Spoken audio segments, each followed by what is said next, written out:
আমার বার্তা হলো শান্তি। আমি শান্তির বার্তা দিতে চাই তাদেরকে।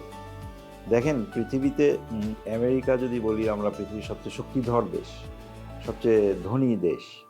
তো আমেরিকার একটা জিনিস আমার খুব সবসময় ভালো লাগে।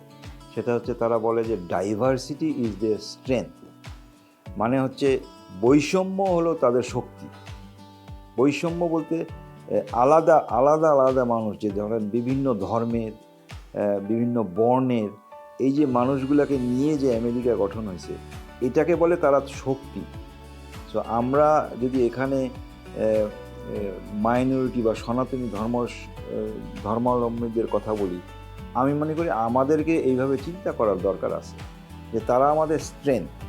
শুধু তো সনাতনী ধর্মী না, আমাদের পাহাড়ি আছে, আমাদের বিভিন্ন ধর্মের মানুষের বসবাস এখানে। তো আমাদেরকে মনে করতে হবে যে দিস ইজ আওয়ার স্ট্রেংথ। আজকে মালয়েশিয়াকে দেখেন, আজকে সিঙ্গাপুরকে দেখেন, তারাও কিন্তু ডাইভার্সিটির মধ্যে থ্রাইভ করতেছে। So these are examples which are present in the world.